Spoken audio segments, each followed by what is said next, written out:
بسم اللہ الرحمن الرحیم۔ حضرات محترم، میرے بھائی بہنوں اور بیٹیوں، میں ماہ سفر کے بارے میں بیان کر رہا ہوں۔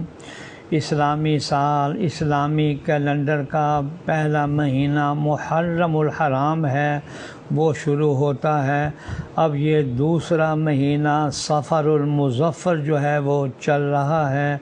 اس کے بارے میں بہت ساری باتیں میں نے ذکر کیا تھا کہ بعض لوگ یہ سمجھتے ہیں یہ مصیبتوں والا، پریشانیوں والا، آفتوں والا، نحوست والا مہینہ ہے۔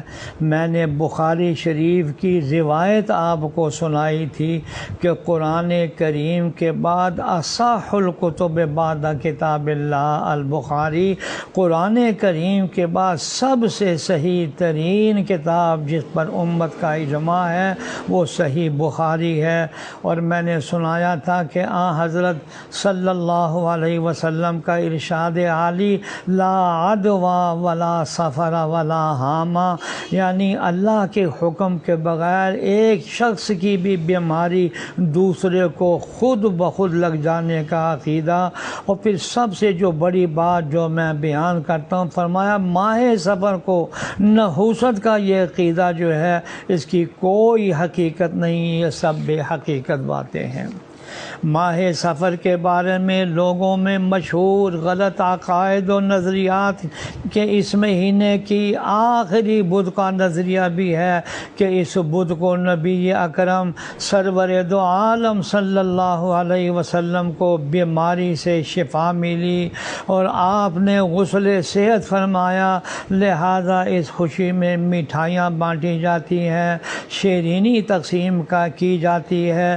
بہت سے علاقے میں تو اس دن خوشی میں روزہ بھی رکھا جاتا ہے اور خاص طریقے سے نماز بھی پڑھی جاتی ہے، حالانکہ یہ بالکل خلاف حقیقت اور خلاف واقعہ بات ہے۔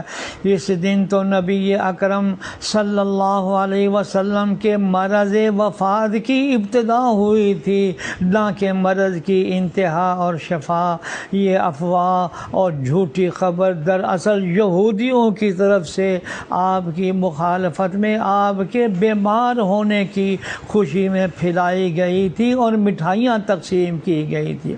الغرض ماہ سفر میں بلائیں اور آفات اترنے اور جنات کے نزول کا عقیدہ من گھڑت ہے۔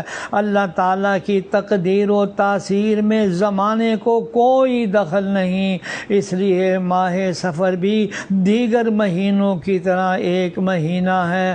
اگر ایک شخص اس مہینے میں احکام شرع کا پابند رہتا ہے، ذکر اذکار کرتا رہتا ہے، حلال و حرام کی تمیز رکھتا ہے، نیکیاں کرتا اور گناہوں سے بچتا ہے، تو یقیناً یہ مہینہ اس کے لیے مبارک ہے۔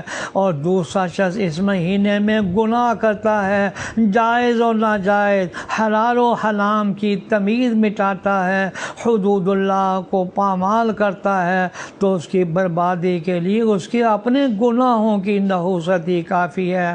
اللہ جل شانہ ہم سب کو صحیح فہم، صحیح سمجھ عطا فرمائے اور حضرت صلی اللہ علیہ وسلم کے ارشادات پر عمل کرنے کی، یقین کرنے کی توفیق عطا فرمائے۔